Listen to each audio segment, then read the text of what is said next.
All right, Anthony on air broadcast back for another episode. Did I say broadcast? I meant podcast. Doesn't matter. You said Take podcast. Doesn't matter. The Jeopardy host that we just got is out already. Thanks a lot, political correctness. Bob Dylan's Accuser's timeline does not match his record of movements. Good news for Bob Dylan fans. John McAfee is back in the news, and he's still dead, I think. OnlyFans is making some news because they are eliminating pornography. Good luck.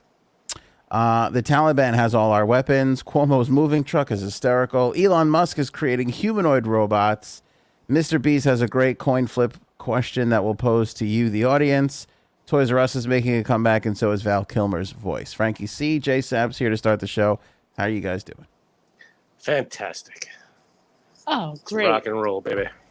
All right, new Jeopardy host. This is unbelievable. So they give Mike Richards the spot after Alex Trebek dies, and they gave me Blossom.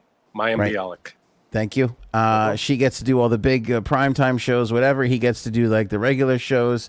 He is out already because of some controversial statements that he made. I read the controversial statements, and this is the biggest waste of time I think we've ever seen. You're reading the comments is a waste of time, or what were the comments? Yeah. Yeah. Did you guys read the comments? Yeah, some of them. This is ridiculous. Mm-hmm.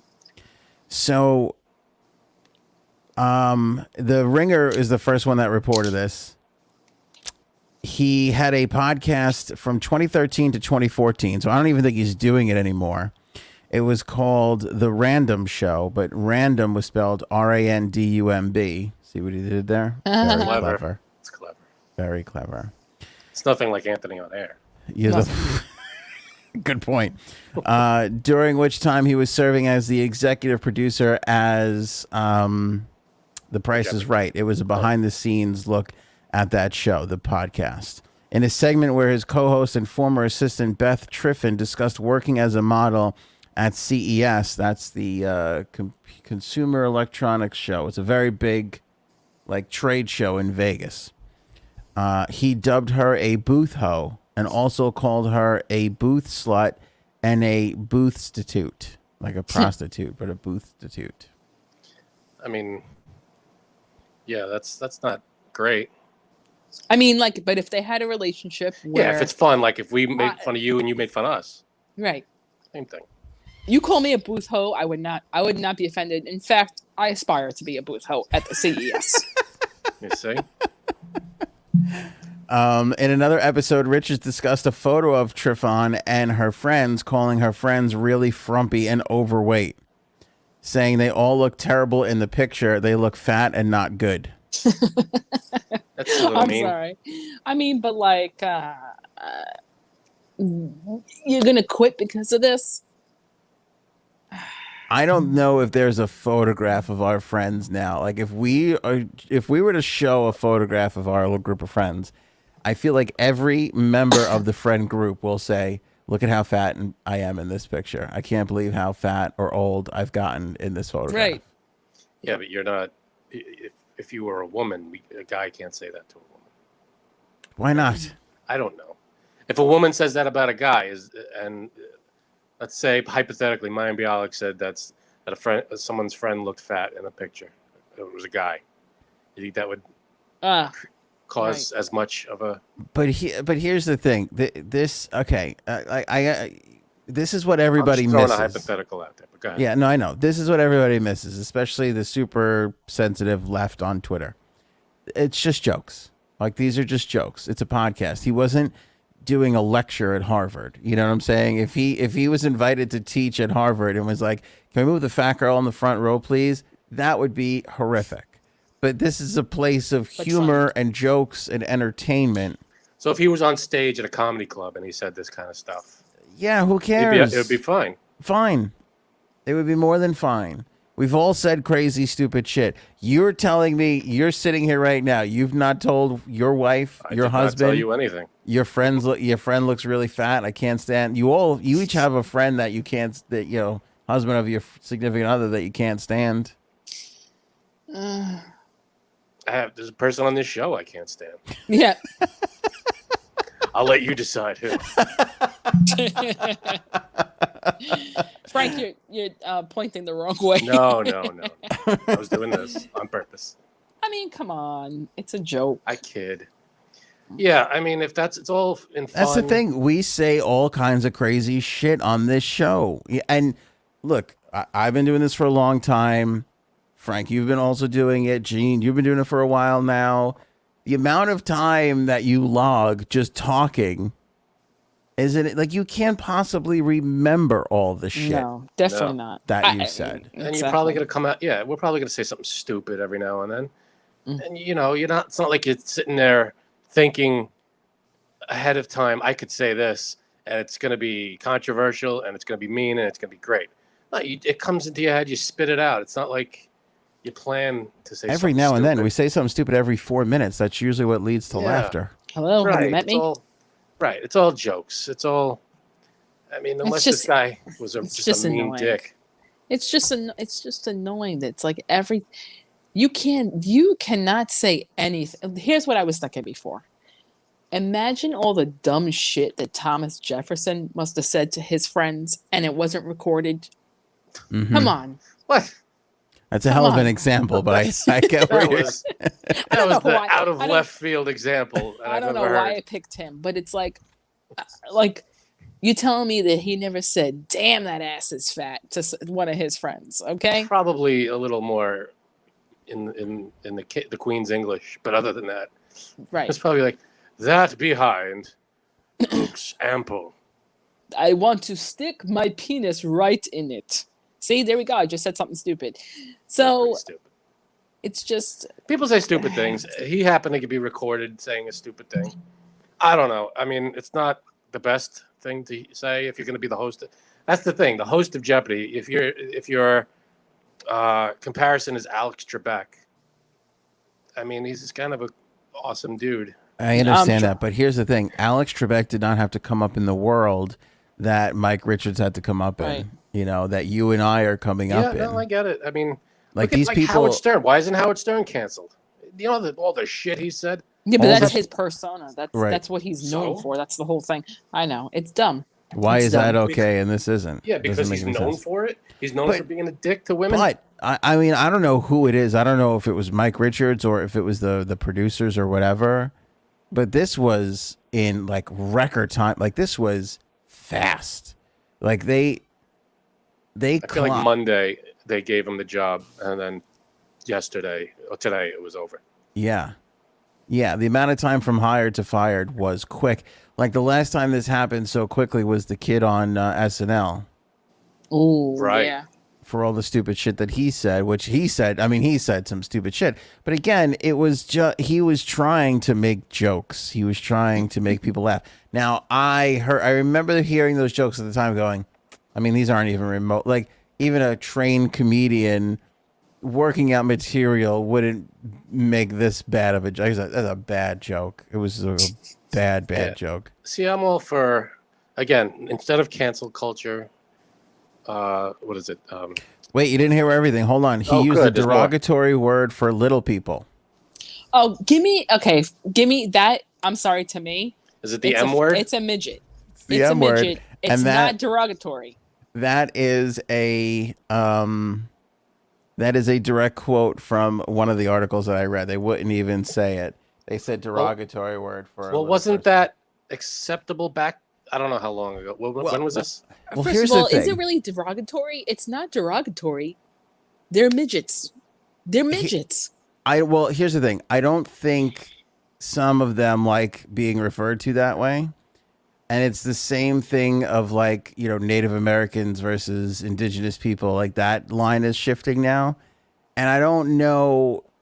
It's not like I can't even get ahead. I love making the joke of like at the meeting. I love the meeting joke. Like I love, you know, like if somebody's like, "Oh, what do the little people like to refer to?" And be like, "I don't know. Next time they have a meeting, we'll check on it." Right. Like it's not like everybody gets together and decides, "All right, everybody, like what are we gonna like? What are we not gonna like? You know, what are we gonna allow?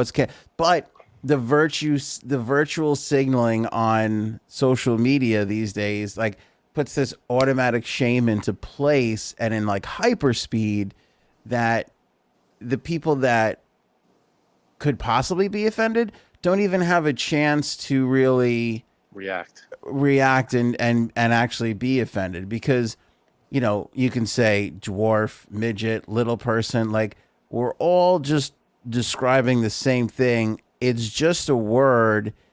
I can be like, look at this disgusting dwarf, and that would be worse than I was like, oh, this is my friend the midget, this is he's a midget, blah blah blah. See, but that's the point. If you're using a term, it's like you're identifying them by what makes them, you're pointing out their difference. Well, and I think, but the thing is, they know too. That's the whole thing. Like, I know, but you're using that as the identifier. It's like, oh, if I said, oh, look at Anthony, he's the hairy guy, and you don't like that, I'm not going to call you that. I would say, look at Anthony, the radio host, whatever. Yeah. You call people what they want to be called. That's the rule. Well, and I don't think anybody really cares. Most people don't. If they go, oh, I don't like that word, then I'll just go, okay, you like little people? Like, I'll just say little people. Like, I don't care. But I think what happened is, obviously we have the N word, and that's a bit different than everything else, because that has a lot of historical significance behind it. Like, it's just different. And I think then what you had is again, this virtual signaling thing of like, well, we can take that and now we can bully people with other things. Yeah. So now you can't use this word, or you can't use that word, or, you can't use like all these different kinds of words, which again, I don't care. Like, if a group of people are like, hey, this is pretty offensive, then okay, fine. I will move on from the word. It's fine. I will not say it. It doesn't bother me. I don't care. But also at the same time, if it slips out of somebody's mouth, or somebody said it like 30 years ago, like, because I have a feeling that word was not controversial 30 years ago. I don't think. I didn't even think it was controversial now. Honestly, I didn't know. I had no idea. Prefer not to be called that. It's like a demeaning term for that. To tell you the truth, I'd be more offended at little person than midget. I would. Because now you're really describing them instead of like you're using the word little. You're using the word little, which is, to me, I'd be more offended at that. I think dwarf is more offensive because because of like the seven angry stuff. The dwarfs, it just seems like cartoonish to me.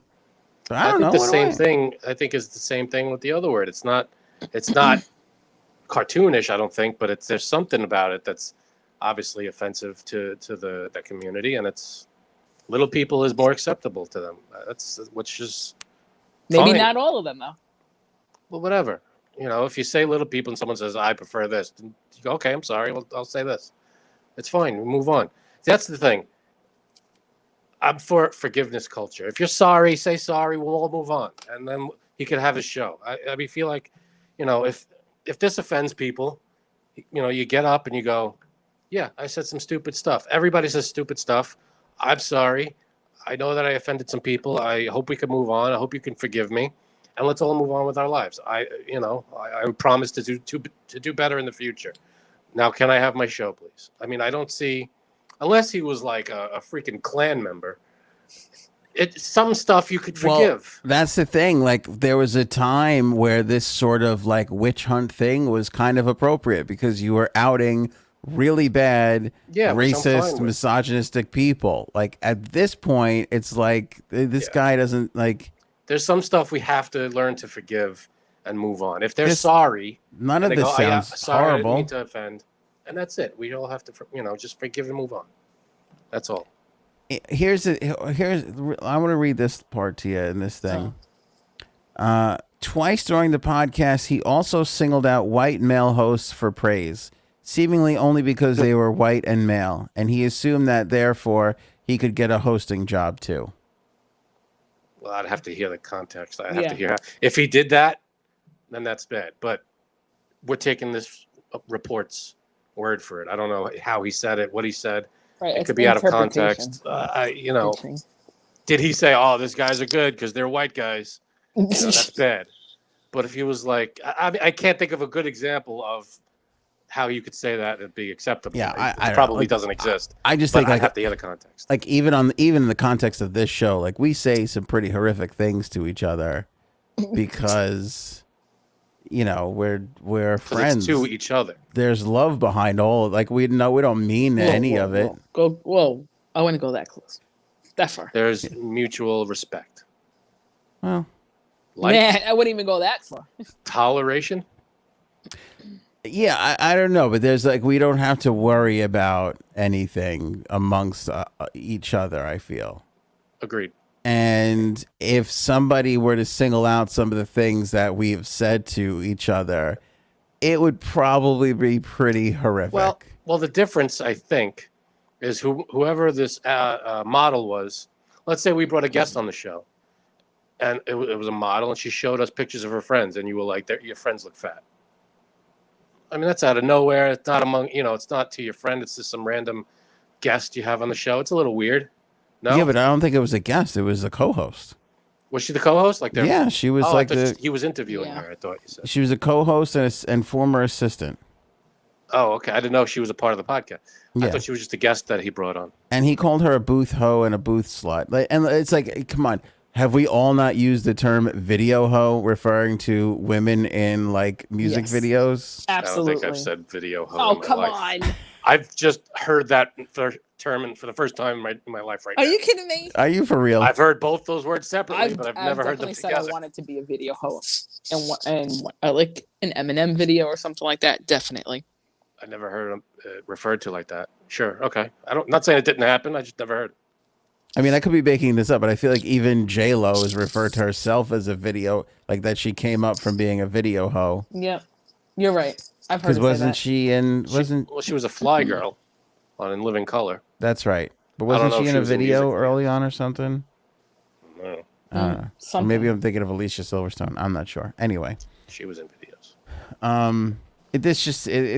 mean, this is just ridiculous. Like, and nobody even who are the people that are like calling for this guy's job? I mean, for real, who?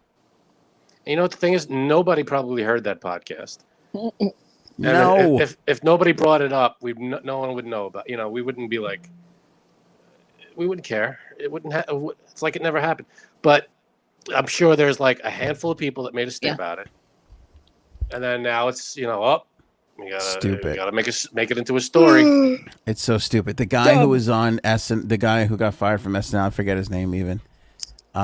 He was on Joe Rogan, and he was telling the story, and he said that when they hired him, they said they brought him into HR, and they're like, okay, what is it? What do we need to know about? Is there anything we need to know about? And he was like, well, it's probably some tweets and things, and he's like, I'm a stand-up. There's probably some shows or videos or whatever, and they were like, well, what's the worst thing you could think of? And I forgot what he said, but he had said a couple of things that weren't great either, and they were like, okay, that's no problem, we could deal with that.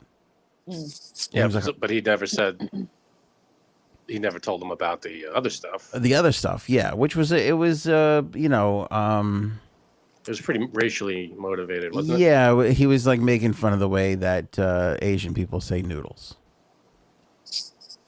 which I never really heard before. It's not like a common thing, But anyway, yeah, and he said like, and he said like, but but my point is like, you have these people like at the Hollywood Reporter or the Ringer or whatever media outlet, and it's like this is their job. It's like, oh, so and so just got something. Let's take 3 days and listen to every single thing that they've ever said to try and find the one little thing that's going to make the headline to get us clicks, and then get them fucking fired. That's what it is. I don't know who's doing it. Maybe it's the same person every time. No, I mean, it's a bunch of different people. It's a type of person that they just want to tear other people down and make money. That's the worst part about it. They're not doing it for the betterment of little people or CES models or Chinese people. It ain't even about that. It's about selling putting a money story. in my own Strip pocket. clubs and dollar bills. Yeah. Still That's got why my money. That's why news shouldn't be ad based. This isn't even news. These are just. I mean, I guess it's kind of news when you think about it. It should just be they're funded and that's it. And then Yeah, right. because if you these people, we got to get the ratings. It's like, well, do you just tell us the stories? If they're not dependent on ratings, the stories won't be so out there and ridiculous, and Right. we could all get the news that we deserve. All right, let's update the Bob Dylan story because people were. This was actually one of those slow rolling residual upset reactions because people started reacting a few days after the last podcast that we talked about Bob Dylan, Right. where he was accused of abuse of a 12-year-old girl in 1965. Jesus. Lawsuit was filed. This now has come under scrutiny as the purported timeline of the assault doesn't line up with public records of Dylan's movements. Ooh. Like where he was on tour and all that. Right. The plaintiff, who is now a 68-year-old unidentified woman, only known in documents as JC, claims that over a 6-week period in April and May of 1965, she befriended and established an emotional connection with Bob Dylan shortly after she turned 12. He allegedly used this connection to lower her inhibitions and abuse her, which he did, coupled with the provisions of drugs and alcohol and threats of violence, leaving her emotionally scarred. The abuse allegedly took place at the Chelsea Hotel in New York City, as was pointed out in much of the original coverage of the lawsuit. Any 6-week period between April and May of 65 would overlap with several tour dates, many on the other side of the Atlantic Ocean. So he was in London and in Europe at the time. But there were also a few days in between where where a very determined person might have flown back to New York.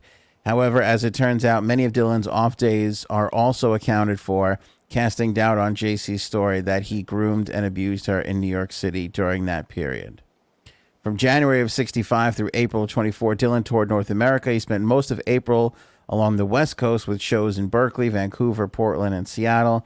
By April 26th, he was in London. That does leave gaps of 5 days and 13 days, but according to his biographer, Clinton Hyland, the singer-songwriter was in Los Angeles for 2 of those weeks, plus a day or 2 at Woodstock in upstate New York. So it's practically virtually impossible that he could have been there in this time. He was in New York. Yeah, I didn't realize I have so my one little Bob Dylan story, which I had totally forgotten until this came out. G.E. Smith, who was the former band leader on SNL, we kind of got tight a couple of years ago, and he would do a lot of shows out here where I live, and he still does. He's doing the tower for the tunnel. Yeah. What is that? The tunnel Tunnel to Tunnels Towers. to Towers? Yeah. There's a big show Saturday night on at Jones Beach. G.E. Smith, he's doing he's the music coordinator. So it's where 20 different superstar artists will come on, but there's one band and they all just play with the one, band. He'll lead the band. So that's kind of what GE's that's what he does. He's a huge musician, great player. He's played with Hall & Oates. He's played with Bob Dylan, and he got close with Dylan. And the one story that this triggered the one thing, Dylan is on a never-ending tour. He has just toured his entire life. He'll take a break for a month or two, but how an artist will come out with an album, then they'll tour for a year and a half, and then they'll take a year off, and then they'll take a year and a half to write the new album, and then it's another. He never does that. It's just always just constantly tour. So he said they got off for Christmas once, and it was, I think, the day after or the day before Christmas Eve, maybe, or the day after Christmas. I forget what it was. And GE's phone rings, and this is back before cell phones. So his house phone rings, and he's he picks it up, and it's Bob, and he goes, "Hey, Bob, what's going on?" And he's like, "Nothing. I'm just checking in to see how you're doing." And he's like, "Where are you?" And he's like, "I'm on the bus," meaning the tour bus. And he's like, "You sent everybody this is Christmas break. You sent everybody home for break. Why are you on the bus?" He's like, "That's what I do, man. I'm on the bus." Just sitting on the bus. So during Christmas, he was just on the bus, just driving around on the bus. Just keep moving, continuing to just go around. Sucks for the driver. It really does. It Oops. really does when you think about it. Like at Christmas, I'm driving an empty bus. Right, exactly. Yeah, could you imagine? But that's what the guy did. Which explains why Jacob Dylan became a singer-songwriter, because he's obviously got some daddy issues to work out. But you know, a little bit. But yeah, this is just this guy. So I don't know if this really all happened, which is. I mean, that part of that story, he was in New York, and Woodstock is not that far. Was it 3 hours away? Yeah. In the city. Yeah. That's the only thing that is fishy. But other than that, it sounds like his whereabouts were accounted for otherwise. But who knows? Again, this is how many years ago. The woman's dates might be mixed up, or some of the details might be a little foggy. But yeah, who knows? It's all. I don't know. It's not a great thing. I'm back on Bob's side. This seems fishy to me. This brought you back to Bob. Yeah. Yeah. Well, I mean, if you have documents of like you were definitely in other places. Yeah, that's kind of weird. No, it is weird. I mean, she said she said that she spent 2 weeks with him. Or whatever it was, whatever I just said, I forgot. All right, so they have to account for for that span of time, and it looks like they have. Looks like they've come up. Yeah, it says a 6-week period between April and May. She's saying she spent 6 weeks with him. Yeah. And they've accounted for everything but a couple days here and there. Right. Yeah, that's weird. Yeah, because I mean, basically what they're saying is they met, a relationship started. He was abusing her, using drugs and alcohol to kind of like string it. Like you could see how you would need like that time, for all that to happen. If he's not there for that period of time. Yeah, it doesn't add up.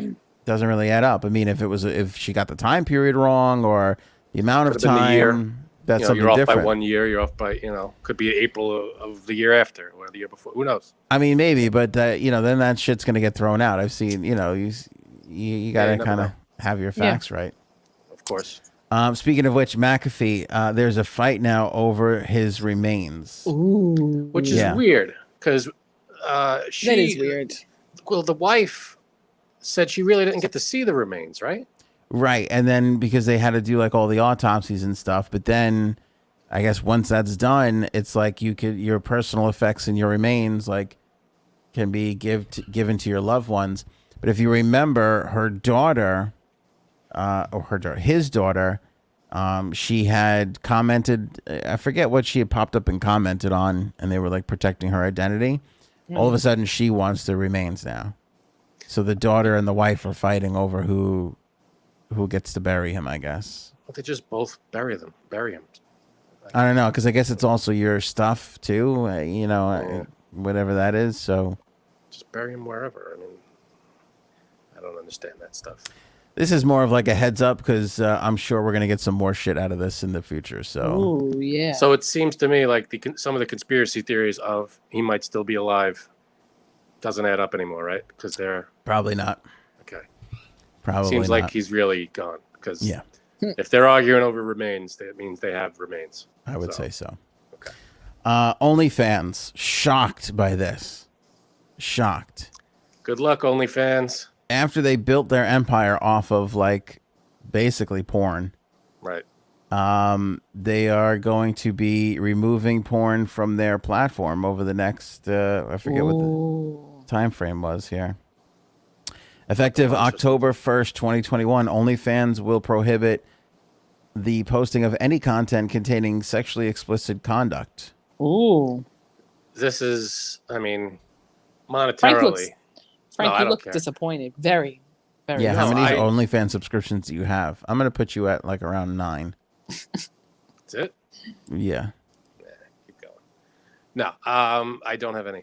But it seems to be that OnlyFans is only popular because of this. I mean, yeah, right. You could go anywhere else to see any other kind of content.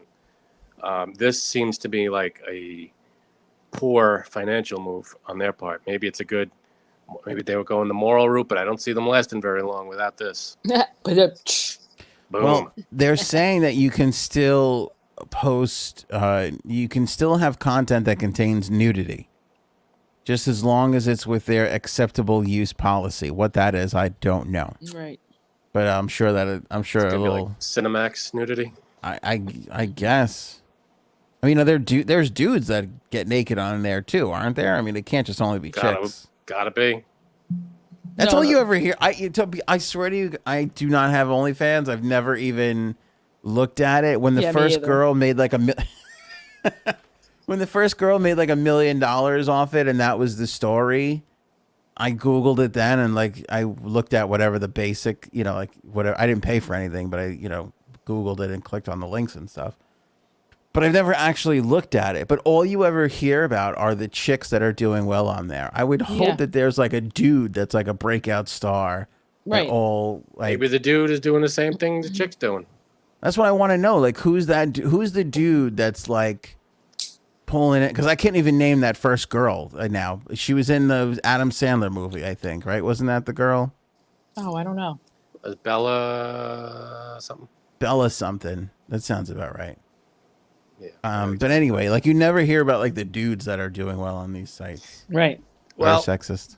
Well, it's because guys are pervs for the most part. Right. The women are gonna do good. Women are, they like to keep it classy for the most part. I'm generalizing. I'm sure there are just as many pervs in the female world. But Frank, I feel you looking and speaking directly to me. I am not. This feels very directed. Right? I mean, like, Yeah. No, they're pervs on both sides. But I'm just saying, I feel the women are a little more successful because I'm sure if they had the show like male subscriptions versus female subscriptions, I think the male subscriptions would tip the scales a little bit. Definitely. Just an opinion. Just an opinion. But it doesn't look like this is it's monetarily stable because they're doing this because they're trying to raise more funds. Oh, so how is that going to raise more funds? I guess if they think that they're not porn, they'll be able to get more money, like donations, like VC money. Yeah. But I mean, I guess now that they've established people with fan bases, I know that's what you're known for. Like that's what people are. You're gonna have to change it up. You change up your repertoire. They're in this weird state where, I mean, there's tons of porn sites, and I'm porn sites that people are paying for too. For Frank's face, no. Why? I don't know why either. I don't know why people would pay for. But people do. They must. Hey, there's got to be something we're missing. Yeah. I'm sure they get some kind of. Janine's quiet. What sites are you a member of? Not at all. All right, here, honest question. Do any of us know anybody who has ever paid for a porn site? I've never even heard like a friend. I feel like Janine would be related to someone that we. Well, her just brother. a guess. We're all talking about her brother, right? Yeah. I mean, I don't know anyone who. Yeah. So how? Unless I could think, like maybe you're into a specific star, and they're like, oh, pay more for more content. I guess I don't know. Right. That would be the only way. But that's what I was gonna say about OnlyFans. It crossed over. It got this mainstream acceptance that it wasn't just porn, and I feel like they do other things on there that aren't just porn. It was just like gotta be. I'm sure there's like people that like do. I don't know. We do a podcast kind of stuff. We talk about topics. They review things. Maybe Patreon. I feel like Patreon has been that for podcasts, where it's like behind a paywall. I guess. But I mean, what's the reason? Because it's really, we have to tote the line because of things that we say. YouTube and Facebook have some pretty crazy rules. Like, and you can't. There's no nudity allowed on Instagram. Right. Or Facebook, I don't think. Twitter, you can.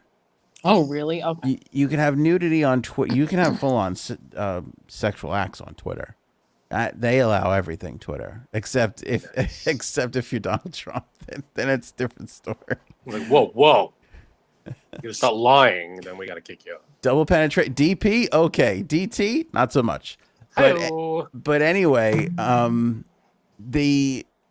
I don't know what my fucking original Yeah, point you was went at all right this. off the rails. just You keep were talking going. and- I don't know. Nobody's stopping me. What are you talking about? I said, that they were able to cross over, but it's strange that they were able to cross over. There was like a mainstream Yeah, element it's true. to OnlyFans, and according to all the articles that came out, they have over 2 million creators Oh, and over 130 million users. whoa. Yeah, 2 million creators. Wait a minute. the 2 Oh, million 130 creators million. and Got it. 130 million users. The 2 million creators have earned over $5 billion on the Jesus platform. Christmas. What am I doing with my life? Seriously. You Seriously. saying all I got to do is some crazy sex stuff in front of the camera, and I could be reeling in the dough. Unemployment is ending soon. Oh, I also have to be attractive too. That's the other part of it. Well, that's the thing. If like if you were, if any normal person gets naked, I don't know if anybody's gonna really give a shit. It's Oh my gotta, God. It's the stars. When they do that stuff. you gotta be kind of like a semi-known star. Yeah, it's true. It is true. Yep. Yeah, I would imagine. I would imagine they would go the route of like, Cameo. Yeah. Like if they went that route and did like personalize, like they turned it into like, yeah, you could do this stuff, but you have to do it to this one, But again, even that's a little. Well, nobody's gonna do that for. You don't think? No. Like a 30-second video of just a naked chick saying, "Hey, fella, happy birthday," and Fella. I don't know. There was the only, now that I'm talking about it, the other thing that I remember reading, and I forget who this is, but there was another porn star that stopped doing porn altogether because she was able to make enough money just posting pictures on OnlyFans. Well, good for her.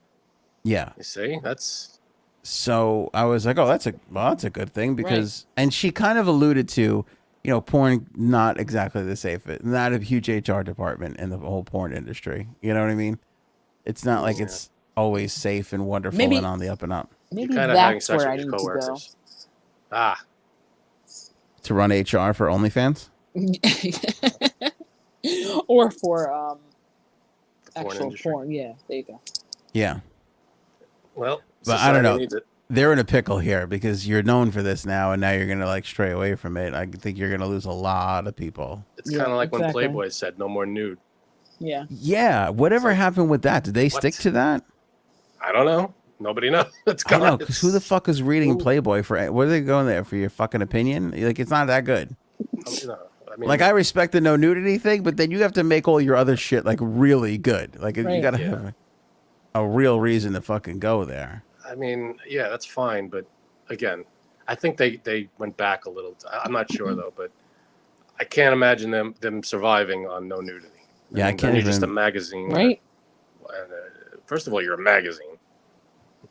Right, which is enough Exactly. trouble. Yeah. I mean, come on. I mean, unless I gotta go in 2 minutes, by the way. Okay. That's what I she think. said. I think. To go to go to my OnlyFans. I think. Get that money while you can.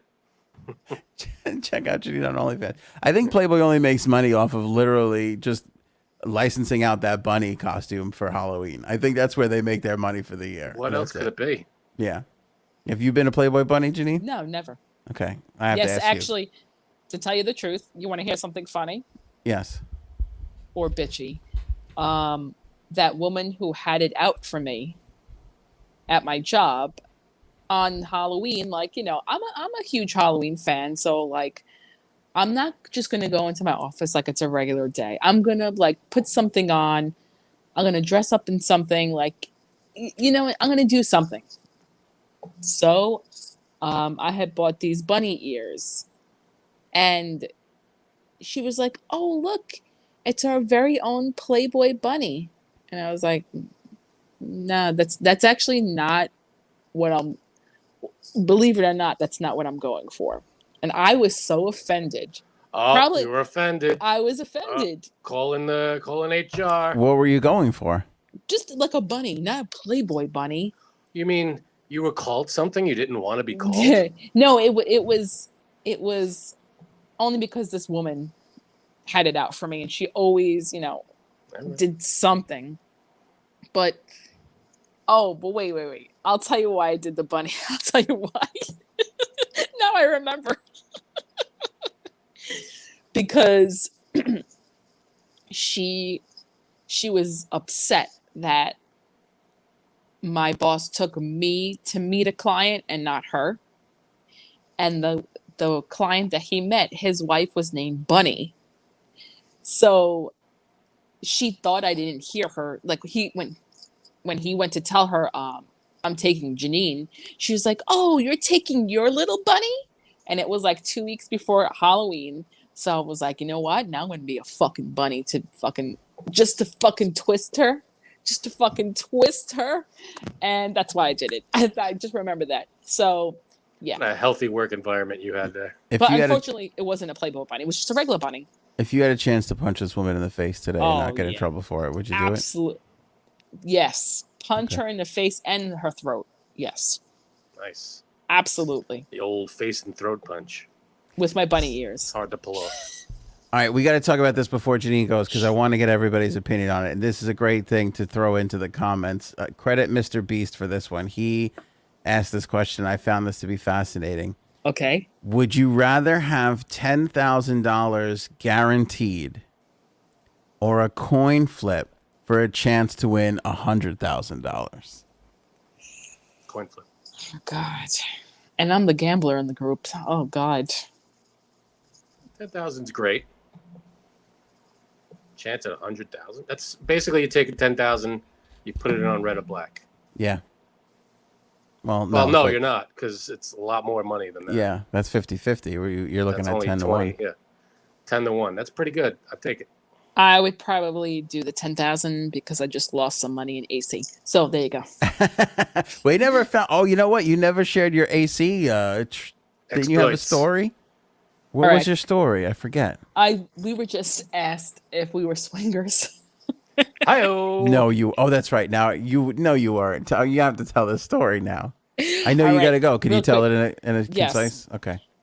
So we were hanging out at one of the beach bars, and there was a bachelor party next to us, and I knew it was a bachelor party because they were all wearing short sleeve, button down, flowery shirts, and I'm like, okay, so obviously douchebag. So. Oh, why can't I wear a flowery shirt to the beach? So my husband goes to the bathroom. One guy, I see him walking over to me. He goes, "Can I ask you a question? That was your boyfriend or husband?" Or I said, "Husband." He goes, "Are you guys swingers?" So I was like, "What?" I literally was like, "What?" No. And he's like, "Okay, thank you." And he turns around and he just walks back. And I'm like, "Oh, no. That's not it." So my husband comes back from the bathroom, and then we start talking to the bachelor party, and they're like, "Do you know where we should go?" And blah, blah, blah. Like, we were going to go to this place right on the boardwalk, like a strip club there. I was like, "Nah, you're not going to go there. You're not going to go to that one." Did you point them in the right direction? Of course, I pointed them to BE. Of course I did. There's only one Jay Sam's endorsed strip club in Atlantic City. DM us if you want to know what it is. Exactly. So I was like, So then I just said to one of the guys, I was like, why did your friends over there, why did he ask if we were swingers? And he's like, he asked you that?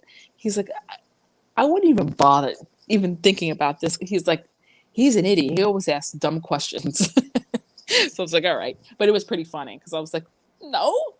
I wonder what the if you would have said yes, right, what would it follow up have been? I know, because I mean there was probably about 12 of them, so he definitely was talking to like one, if not more, of the guys about it, just not that guy who I spoke with. So just pretty funny. I was like, do we look like swingers? I mean, like, what am I doing? That's what I would want to know. Like, what made him yeah. What about what you guys were doing made it appear that you were swinging? Did you have an upside down pineapple on you somewhere? I know, right? No. Okay. That's what I said. I wasn't even wearing pineapples. That's the international. Is that the symbol? Yes. These are things you gotta wear. Remember how when you were a kid, it was like you can't wear this certain thing because it'll get you beaten up in school. Like you couldn't wear like a Ninja Turtle shirt or whatever it was because they were like beating up kids in Ninja Turtle shirts. I waited until I was an adult to wear those kinds of shirts. Now this is the same thing. It's like careful what you wear because you might be signaling to other swingers that Well, you're. right. Because I saw a cute pineapple print thing from my daughter who's almost 2. And I was like, nah, I can't. Because, like, maybe then if they see me with it, they might think, Why do pineapples get such a rap? I mean, I thought it's that was like such a symbol of welcome. Isn't that like a I gotta go. good? All right. All right. Go ahead, J Sab. So you're on for the $100,000, not the 10,000. Oh, I'm doing 10,000. No, she said 10,000. Oh, you're taking the guarantee. All right. All I'll right. see ya. There See she ya. goes. J Sab's taking the guarantee. Bye. Not the coin flip. I would have thought for sure the coin flip. I think I'm on the coin flip side I'd flip the coin. because 50 chance you get $100,000. Absolutely. 10,000's great and all, but what do Imagine, you? and then because you know what's going to happen, you're going to take the 10,000, then they go, oh, just for fun, let's flip the coin. You're going to flip the coin. You'd win the you would have won the 100,000, and then you'd be kicking yourself the rest of your life. Yeah, but what if you walk away with nothing? You walk away with nothing. You took a gamble. You took a nice big gamble. If it was like 50,000 or flip a coin for 100,000, then I'd take the 50,000. But if it's a 10 to 1, that's a big payout. This must say something. Like I wonder what the psychological implications are of that. Because 10,000 guaranteed, like for nothing. Yeah. You know, you don't have to do anything. You've already won $10,000. Right. But we're sitting here going like, fucking 10,000. Who gives a shit? Like, give me. No, it's a huge chunk of money that we could, I'm sure, both use efficiently. But I feel like 10 to 1. If it was flip a coin for 20,000, I wouldn't do it. Okay. But, I feel like anybody who's like, I feel like Warren Buffett would be like, you're insane. Take the 10,000, put it into this. Well, okay. And well, then in 20 years, you're going to have like 150,000. Yeah, but I don't know how to do that. Do you know how to do that? What does that do? Put it in what? Exactly. T-bills. It's always fucking T-bills. I don't even know what that is, but it's always T-bills. That's referring to like tea that you drink or the letter T. I don't even know if that's, is a T-bill that? No idea. But let's say it was $1 million, 10,000 or a chance at $1 million coin flip. What do you do then? Oh, that's a great question. I think you take the chance to go for $1 million, no? Yeah, but when you think, all right, yes, I feel like that's my instinct. That's my initial instinct. But when you think about it, you're basically talking people out of $10,000 just by increasing the size of this fictitious number. But 50-50 chance it's not fictitious. You flip a coin, you land on the right side. I guess you so. got $1 million or $100,000. See, I wonder. I would have asked Janine, and we'll ask people that are commenting, tweeting us, and dropping Facebook messages. If you said no to the $100,000, would you say yes to the $1 million? Because I think it's all about the odds. I mean, if you got a 10 to 1 payout, if it was flip a coin for $20,000, I wouldn't do it because it's only doubling it. But if you got a chance to multiply it by 10, I would take that chance. It's that risk factor, like another 10,000. The risk, it's the payout. The risk. The odds are in your favor a little bit here. No, the odds never change. It's 50-50. No. I mean like the 10 to 1. I don't mean 50. Right. Well, the payout's better. The risk of you winning more has gone up if you I mean, if someone said $10 million or $10,000, of course you're going to take that coin flip, no? Yeah. It's all about what the higher number is. It's hard not to, especially now. I feel like, we even talk about like $1 million, but $1 million, it really is not what it used to be. Oh, you could say that every year, but it's still a lot. Yeah, but like if you put $10,000 in anybody's pocket, what are they really getting out of it? I know it's money, but you can't even make that like big purchase change that for what? It's not life-changing money, but it's you can't even put a roof on a house for that much money. And I would know because I just put a roof on my house. You could maybe almost pay your rent for like 8 months. I guess so. I mean, it's nothing to sneeze at, $10,000.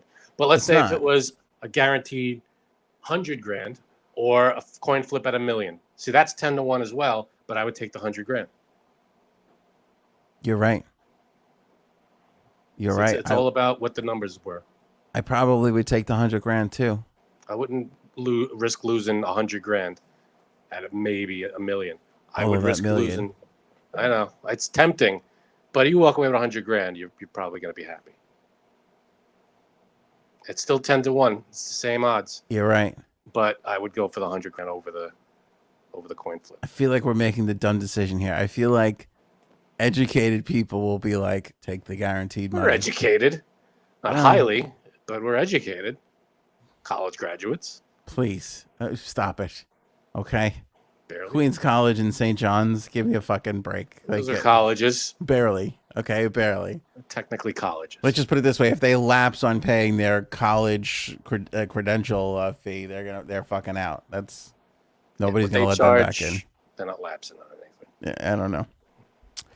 All right, that's interesting. Let us know in the comments. Tweet at us at Anthony's Faves on Facebook, Twitter, Instagram, whatever. DMs are cool. You could drop your comment through the website, anthonyonair.com. I'm curious. I love that question. That's a great question. I feel like it says something about you when you answer that kind of a question. Yeah, I mean, if you're a millionaire, you'd probably take the coin flip every time. Yeah. You know, if you're living paycheck to paycheck, you probably go for the 10 grand. You know, I'm no millionaire, but I feel like. Well, I think if you're living paycheck to paycheck and you're in a tough spot and 10 grand gets you out of that tough spot. It depends on your situation. It's different. Too. You got a lot of things to take into account. Your own financial situation, number one. Number two, the 10 to 1 is a big difference. And how low and how high each number is. I mean, again, 100,000 to a million, I go with 100,000. I mean, if I gave you $1 and said flip this coin for maybe $10, you probably flip the coin. Oh, easily. Yeah, because fuck am I going to do with $1? Exactly. Can't even buy a candy bar with that. Right. So it depends. I mean, 10 grand is a good amount of money, and I would take that in a second. It's dangling 100 grand in front of me. I'm going to sound like an old man here. It's insane. Things got expensive post-pandemic. Like, I guess we're not technically post. I don't even know what the fuck we are anymore. But everything is like we talked about, like lumber going up and that kind of shit. And everybody always talks about the price of milk and vegetables and shit like that. Fuck that. Like, I took my family out. Family of 4, 2 adults, 2 children, just to a meal. Right? I think we had 1 appetizer. The kids got kids' entrees. My wife and I had an entree. She had a martini. I had 2 beers. 110. How much? 110. Higher? Mm-hmm. 130. Get out of here. Where the hell did you go? I'm telling. No, like this was like, first of all, we did it. We had a couple. This happened twice over the last 3 weeks. We went out to dinner and we got a bill over $200. That's crazy. What the hell are you eating? $200. That $50 a meal. Where the heck? No, that doesn't add up. There's something's wrong. Okay, you want to know what's wrong? The last place we went to, it was like the kids were tired, like they were getting tired. And so they were kind of like eating, but they were getting like a little rambunctious, So what does a parent do? Hey, if you want dessert, if you want ice cream, you gotta be good, right? So we had to get them ice cream. Guess how much ice cream was at this fucking place? At the restaurant that you were in? Yeah. And by the way, both restaurants, one was a seafood place. One was just like a regular like bar and grill, like American bistro food. Nothing fancy at all. I mean, a good solid place. Like, Like a kid's bowl of ice cream, like a couple scoops? Yes. Well, yeah, it was at the ice cream, the place with the ice cream issue, there was like 2 huge scoops of ice cream. $15? It was $9 on ice All cream. right. I went over. I shot over. And of course, like I was like, a lot. Just give us vanilla and chocolate in the same bowl. And some ice. I'll make my own fucking ice cream. Bring me milk and ice. I'll fucking give me the blender. I'll make it myself. Of course, my son wanted chocolate, and instead of splitting, we were just like chocolate and vanilla. Actually, we said just chocolate and vanilla, not even really thinking. Like he could have Dude. just brought it in one bowl. You could have just went to the supermarket and grabbed a thing of Breyers. Yeah. Haagen-Dazs. $18 for 2 ice creams. Yeah, that's insane.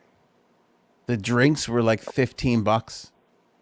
Insane. I haven't walked out to the ice cream man in a very long time. Has his prices gone up?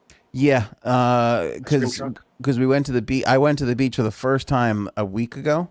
Uh-huh. For the first time this summer, I went to the beach, and on the way back, we go to this one beach, and then on the way back, there's a tiny beach, and there's an ice cream truck that always sits there. Now, granted, this is in West Hampton. This is in like Hoity-toityville. The ice cream, the little tiny beach is put in between two $20 million homes. So I get it, you know. But $4.50 for an ice pop. $4.50.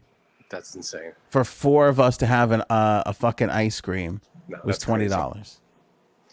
That's ridiculous. It used It's to ridiculous. be like $1. Yeah. Remember we were at the park when we were kids and you have $1, can I borrow $1? Yeah. $1 for freaking a thing on a stick, ice cream on a stick. Dude, remember the days when we used to like hustle up quarters in front of McDonald's? We used to tell strangers like, "Oh, I need a quarter to call my mom." You stand out there for 4 minutes. You got $3. You went inside and got some McNuggets. We're set. Those were the days, my friend. It's crazy. Thought they'd never end. And 15, 17. I think her martini was 7. Look, I remember being in the like if you're in Manhattan, a drink's $15. That's insane, also. But it's Manhattan, I guess. That's but we're used to it. Yeah, we're all the way out in the we're in the land of like a $4 drink out here, $5 maybe. Right. Fucking $15 for a drink? That's way too much. That's crazy. No, I don't get it. I mean, what the hell? What I is told that? my wife. Well, I got to run into MrBeast first of all, but I told my wife, I go, his fucking friendlies and even McDonald's. We had like a whatchamacallit. We got football practice now, so this So now nobody wants to cook or do anything, so go to McDonald's to get it. It was like $55 for fucking. Yeah, well, my wife and I, we go to like a Wendy's or something. I mean, it's good. I mean, we're fine with the meal, no problems. But it's like for 2 people, 2 meals, it's over $20. Yeah, This is fast food takeout, right? It's like I'm paying for diarrhea. Why am I paying this much? This food is not spending that much time in my body. So what am I paying for? All right, Afghanistan, Frank. I feel like I'm going to grow tired of this story only because the more I hear about it, the worse it gets. But now the story is the Taliban has billions of dollars, billions in U.S. weapons, including over 600,000 rifles and Blackhawks, the helicopters. Great. They got our helicopters. This is the stuff that we gave to the Afghan army. Right. That the Afghan army said, fuck this, I'm leaving. Yes, And they just left behind. Basically. Great. Somewhere in the neighborhood of like $90 billion. $90 billion in training. Not even talking about the equipment. That was a different thing. $90 billion in 20 some odd years of training this army. And then they gave it up in like a week. 11 days. Yeah, and they were like, nope. See you later. You know Where'd they how? go? Where did these 200,000 army soldiers go? I don't know. They just left it. And the leaders, they just fucking, peace. See you later. This was the biggest waste. I feel like after Vietnam, we were like, hey, we're never going to do this again. And we kind of fell into it a little bit with this. It's a little. Because it was an attack, Yeah. We fell into it because of 9/11. It's a little different in this And particular then instance. We just kept staying. We stayed there. But this idea of pushing our way of life onto other people, which I fucking love it here. I don't know why anybody else wouldn't want to live this way. It's beyond me. But there's some fucking crazy people out there. And if they want to... Well, that's not what we were doing. We were training them to take control of their own government. Well, correct. And then they were like, nope, see ya. Yeah, but they have a certain way that they want to live, and it's very different from Yeah, which is fine. Again, from us. the And Afghan people, if they wanted to live that way, we were just training the soldiers yeah. to fight for that right to live that way. But I can't help but think that we need to really learn from this as a country, because this whole military industrial complex of we need more weapons and we need more. Like, I'm all for defense, and I'm all for a little bit more than that, just to kind of make sure everybody's Well, defense, yeah, you need defense, of course. yeah, because defense is different now. Sometimes defense is sticking your nose in a little something just to make sure that that doesn't grow out of control and wind up on your doorstep one day. I think everybody's okay with that Everybody, yeah, I think that's reasonable. Yeah. And drones and all this. And I love drones. If you don't have to risk an American life to carry out a mission, yeah, great. But this, I mean, the sad truth of all of this is there's a small group of people. Like, you look at, like, where did this money go? Like, this money just went to people. You know what I mean? Like, this money went to weapon manufacturers and weapons sales reps, and count for 20 years of our soldiers training. Soldiers. Our soldiers got paid. I don't know how much, but it's 20 years of training. Yeah, but it's not even agreed. I'm sure that's a drop in the bucket. Right. And the thing is those soldiers are going to get paid anyway, whether they're here at home training for whatever, or they're out doing whatever. Well, this money that you're accounting for went to that training over there. But it went to, here's what I'm saying, is it went to people that were like, I don't know, we got to stay there, and we got to make sure we're doing this right. Like, advisors, and, I'm not talking about straight up soldiers, but I'm talking about high up military personnel that, after whatever weapons company or this, that, other, $1 billion multinational company. People made out like bandits, I'm sure. Then they retire, and then they get a seat on the board, and then they get a consulting position, and then they're making all this money, like this, like nonstop. It's military industrial complex. It's kickback. It's this, it's that, and it's I'm sure there was a lot of that. I mean, it's crazy. Yeah, no, that definitely, no one's doubting that happened, because that almost guaranteed that happened.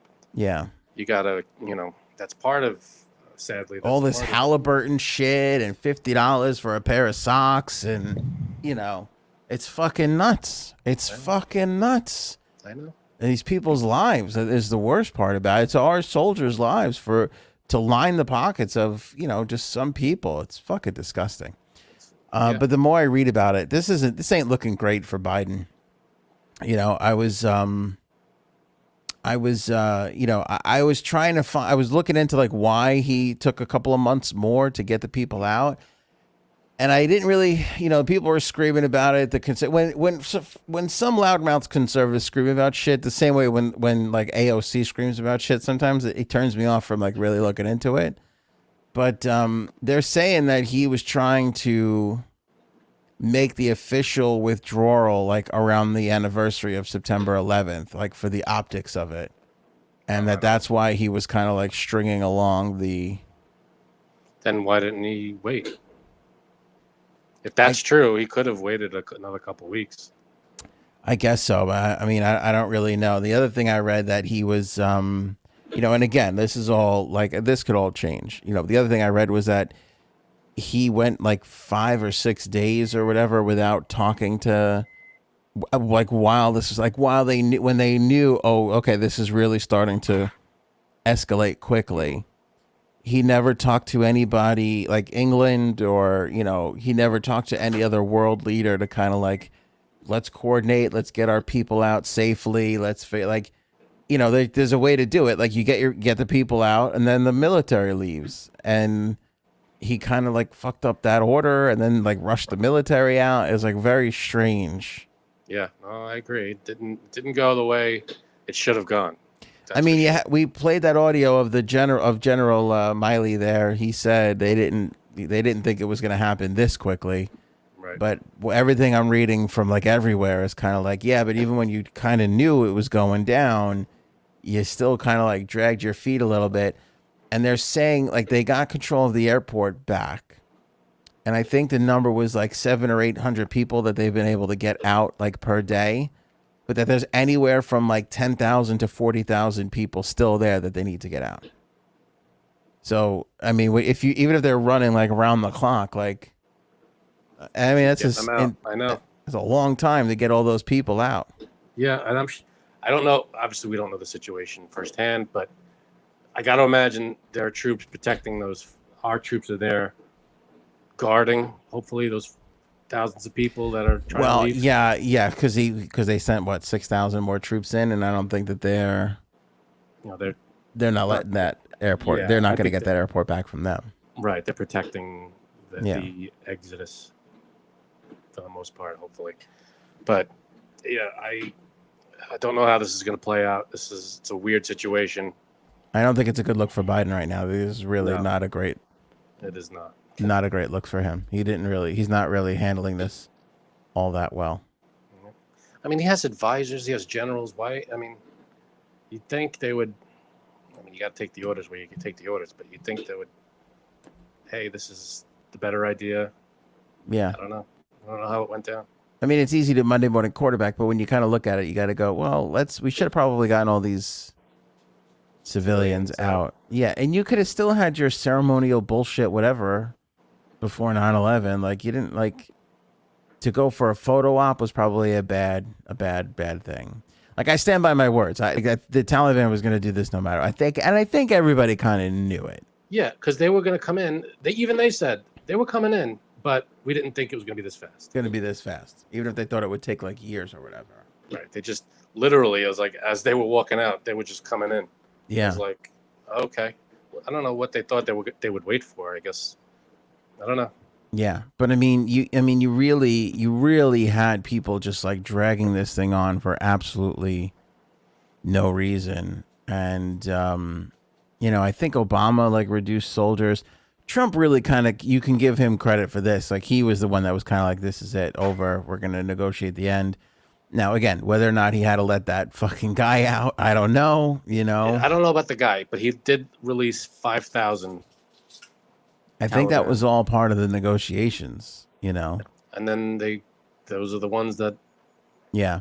But I mean, when you look at it though, when you think about it, if it kind of feels like those guys were going out, they're going to get out anyway. I mean, if the Afghan, they didn't fight at all. Like, I don't think it would have. I can't imagine. I mean, I don't think anybody saw that coming. They were 200,000 strong, and they went, nope.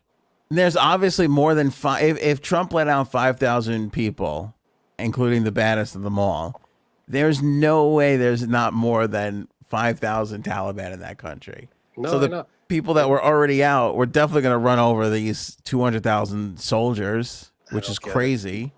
There's 4 presidents to blame in this. I mean, we were there for too long. It's not our war anymore. It was the Afghans' fight that we were trying to help them win, and then they're not willing to fight, so we left. The guy who, the Marine who was on SEAL Team 6, the one who actually killed Osama. Yeah, he's been saying that it's so interesting what he says. He believes that we should have gotten out around I forgot what he said. Basically, whatever it was like 3 or 4 years before they actually got bin Laden. He was like before we got bin Laden. Yeah, he was like, at the time everything had quieted down so much. They were honestly, because he was there, he was boots on the ground there.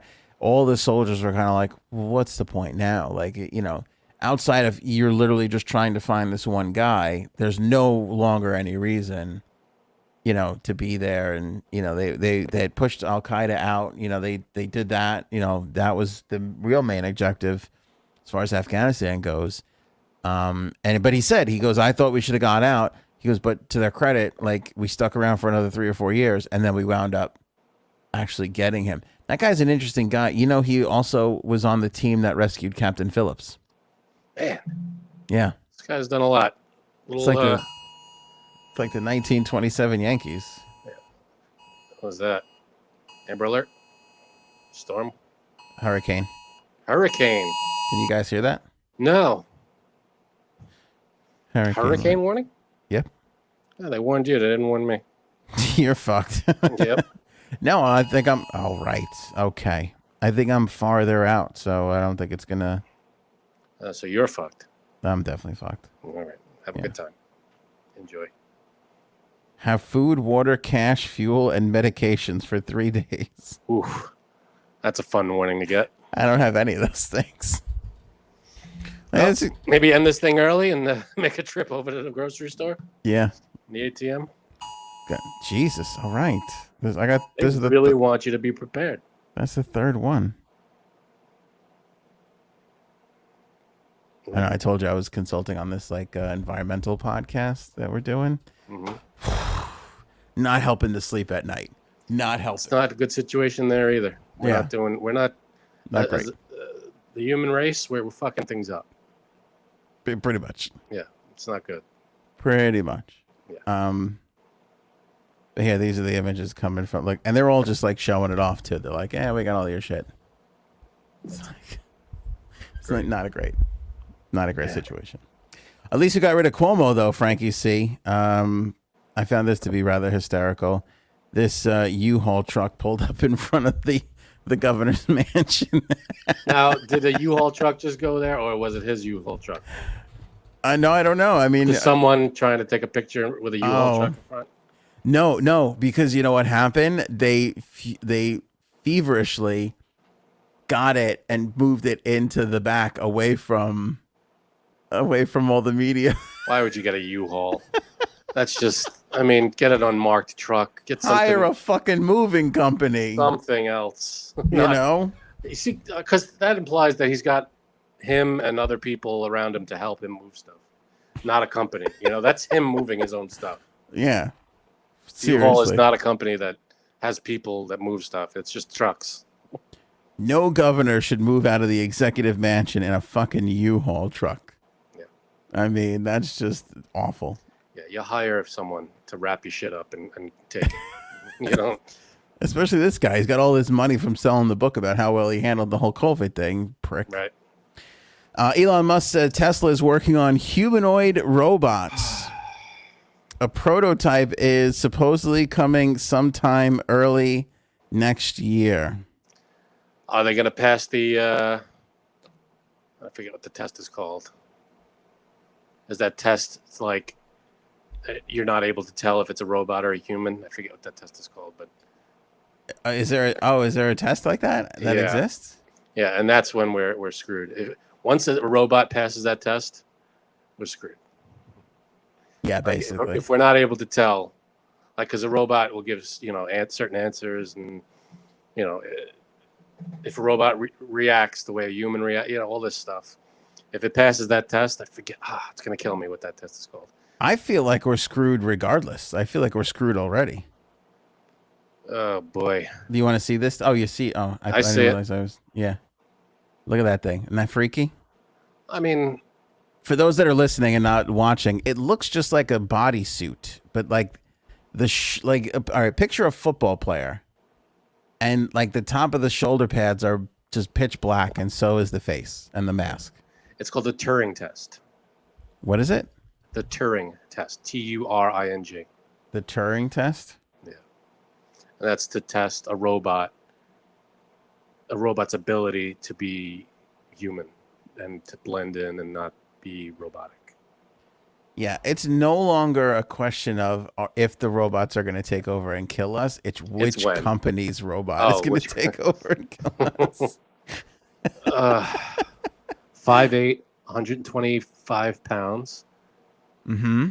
A screen on the face for useful information. All right, so at least we'll know it's a robot. Yeah. The face will be a screen. It looks like it's got a human shape, but the face looks like it's going to be a screen. It's made of lightweight material, human level. Hands, that's something. I feel like the first use for these things, I always thought a sex-based company would come out with the first one of these things. What else? Nope. What else do we need these things for? Come on. Tesla's saying their experience building automated machines in its factories, as well as some of the hardware and software that powers the company's autopilot driver assistance software, has enabled this next venture. Elon Musk, who has spoken repeatedly about his fears of runaway artificial intelligence, said the Tesla bot is, quote, intended to be friendly. Let me tell you my biggest... How many sci-fi movies are we gonna not learn from? Just know, watch iRobot. They're always intended to be friendly. Yeah, you want to know what my biggest problem with that quote is, Frank? It's the intended part. Yeah.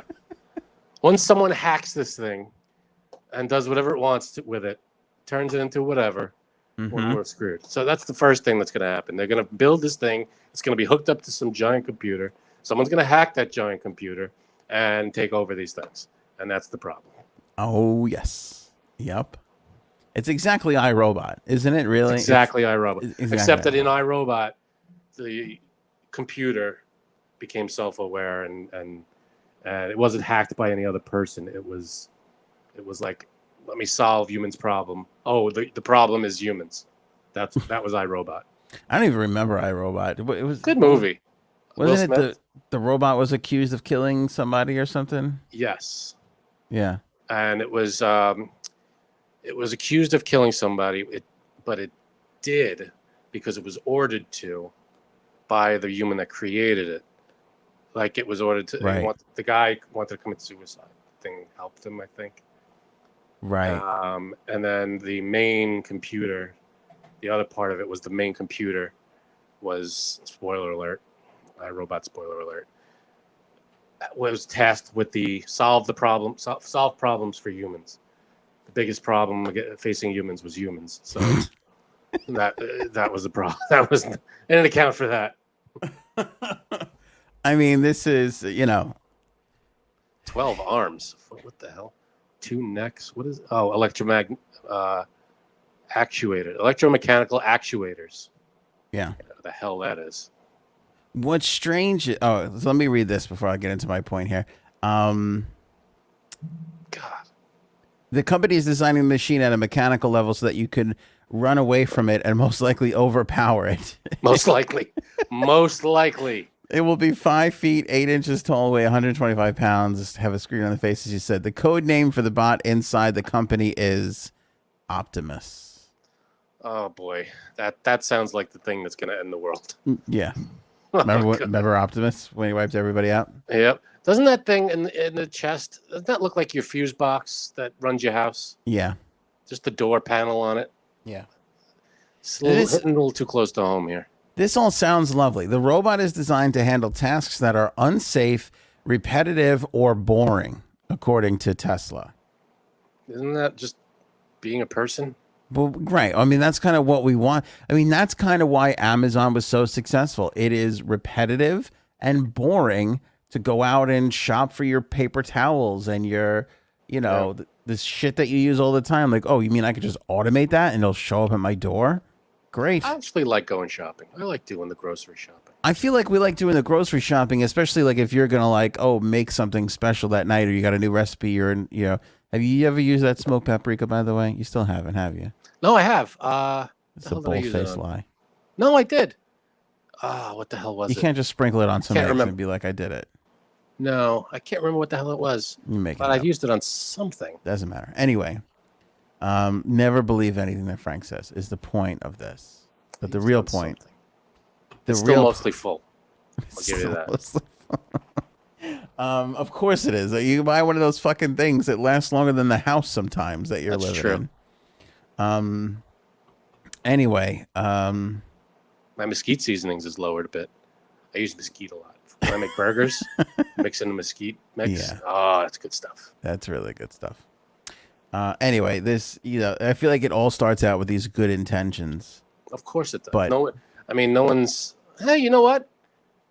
Imagine someone just came out like this guy, Musk, and was like, you know what? I'm building this thing for the worst intention. I want these things to take over. Would they stop him? That would be Bezos. Him, right? We expect Bezos to do that, but everybody this thing loves kind of Elon. Looks like Bezos. That's true. It's robot. It's robot Bezos. Maybe throw a wig on it. Here's what I was going to say. There's a generation of people. If you're in your 40s, your late 30s, your 40s, your 50s, you were kind of sold on this Jetsons way of life. We were going to have flying cars and moving sidewalks and Seinfeld's famous bit, that one-piece silver jumpsuit, you know. And then none of that ever happened. It just never fucking happened. So I think we became awfully cynical about future and technology. But it feels like since the 90s and maybe the internet, we are in like this hyperdrive of creativity and what's the word I'm looking for? Technology. These amazing technological advances. Yes, thank you. That like I feel like my kids are going to have a robot. Like when by the time my kids are of age, like they are going to have one of these things. Well, we technically kind of had robots when we were kids, like the Teddy Ruxpins and all that. They obviously weren't as advanced as this, but they were technically robots. You know, they didn't walk. Maybe they didn't walk around and do your, cook your dinner. That's an all-time take to compare this to Teddy Ruxpin. I'm just saying we had robots, but not to this level. Teddy Ruxpin? This is just a way more advanced version. Tell me I'm wrong. The thing sat there and told you stories. This is the same thing. It's just going to cook your dinner instead of putting your kid to sleep. That was a speaker and a fucking MP3 file on it, though. The mouth moved and the eyes moved. That was a robot, buddy. Maybe it didn't walk around, but it talked to you. It's a robot. What do you want? You're the best. It wasn't? Come on. That was a robot. This is the same thing, only obviously way more advanced. 30, 40 years more advanced. I feel like I have to bring up Teddy Ruxpin for people because they're not going to know what the hell you're talking about. And the friend, what was the worm? It was like not glowworm, but it was a earthworm or fucking something. What was that thing? I gotta look them up. I don't know. While you're looking up Teddy Ruxpin, look up the worm's name. Here's a Teddy Ruxpin commercial. Teddy Ruxpin was like a bear who, he would basically just talk and tell stories, and his eyes would move. That's kind of really it. Yeah, Teddy Ruxpin. Well, you would put a tape in, and then he would tell you like a bedtime story, that kind of shit. Grubby. I loved Grubby. He had 8 legs, and he was cuter than Teddy Ruxpin, I thought. Here's what's weird. My aunt had a Teddy Ruxpin, and I never did. There's Grubby.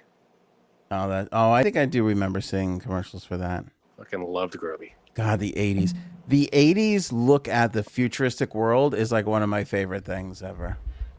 Like you look at like Back to the Future or what they predicted the future, and 2015 they thought we'd have flying cars. Yeah. And holograms and crazy all that shit at Epcot Center, like when they were looking at the future of the world and everything, and yeah, we don't have half that shit. We don't. But now hoverboards. Now I feel like we are on our way. And give me a hoverboard and I'll believe you. Still haven't gotten that. Here's the thing. One can argue we do already have it now, and I'm not talking about Teddy Ruxpin. I'm talking about Siri and Alexa, and we can, like, when you think about the power. That's just a speaker playing music for you. But it's not, though, because you can learn things, you can gather information, you can have something physically arrive at your house that you need. That's just the by internet. It's talking just a speaker to that connected to the internet. Yeah, but it's an artificial intelligence. I mean, it's a program. So's but Teddy it's Ruxpin. Maybe not the Siri level of intelligence. Yeah, but no, it was a tape. It was a tape deck, but basically, when you with a bear wrapped around it. Yeah, it was a tape deck. Exactly. But when you think about it, this is just a physical extension of Alexa. You can ask Alexa to turn up your heat, to turn on your air conditioner. I guess, but this is going to do a lot more. This is going to physically carry stuff or do stuff for you. Change your light bulb. Alexa can't do that shit now. There was a video the other day of somebody that Starbucks is doing drone deliveries now. Oh, come on. I mean, there's stuff we could do, and then there's stuff it's like, why? I mean, I get it's cool, and it looks great, and it's fun, it's fun, new inventions. I get that, but at a certain point, we got to go, do we need this? Do we need a drone delivering my fucking Frappuccino? Sometimes you don't want to leave the house. You want a little coffee. if you want a coffee, leave the house or make it in your house. You should have to basically leave just to yeah. I mean, at a certain point, we got to be like, do I need a robot delivering my coffee? You know. Toys R Us, Frank, making a comeback. Making another one. Another comeback, baby. This is like the second or third comeback, I feel. I'm in. I loved Toys R Us when I was a kid. Thanks to Macy's, Toys R Us is getting another lease on life. The two companies are partnering to sell toys on Macy's website. The brands are also opening Toys R Us shop-in-shops at 400 department stores next year. Love it. Bring back Blockbuster now. Right? I missed that. It's basically the movie theater experience without the movie theater. I love going to the movies, though. Yeah, movies are good, but love it. I loved going to Blockbuster. That was your night because that was you're doing something. You go to the Blockbuster, you get your candy, you get 3 or 4 movies, and you got your night. It was a great night because you were going out, but you were still. It was an in night. Right. So you can get a little of that outside, get some pizza, get your candy, whatever, ice cream and movies and shit, and then you were in. Yeah, but it was an event because you went home, you turn the lights out, you got your candy, your drinks, you turn on this one movie, you're not changing the channel, you have to buy it off the TV, you put in the thing, and you sit there, and that was your event. Yeah. Now you watch a movie, it's like you're in bed, you fall asleep, who cares? You watch it tomorrow. Yeah, it's like it's not an event anymore. Yeah, and let me tell you something. I never thought I would be buying movies again. I'm buying movies like crazy now because my stupid kids, they've got my son now. He knows how to look up things. You see? And he's discovered YouTube. And so he's like, I want to see this movie or like, I want to see that. Like today, his thing was, is there a Dr. Octopus movie? And I go, no. He's like, yeah, but I saw it on YouTube. And I'm like, there's not I'm like, oh, wait a second. He was in one of the Spider-Man. He was in the second old Spider-Man. Yeah. And he's like, oh, can we watch that? And I'm like, no. So I'm paying, I don't even know how much, $90 a month now in fucking streaming services. I got all these streaming services. Yeah, but they should be available to watch a lot of these movies. See, that's bullshit. I don't know. You're my paying kids for a streaming service. Yeah. You should be able to just get them. Now you got to pay for. Not only do you have to pay for the stream service, now you got to pay for each movie. It's like it's just nickel and diming everybody now. I'm especially mad at Disney Plus because this is a Marvel franchise. Yeah, I'm surprised Spider-Man isn't on Disney. By the way, every fucking Marvel movie is on Disney, like all the new ones, except for the Incredible Hulk.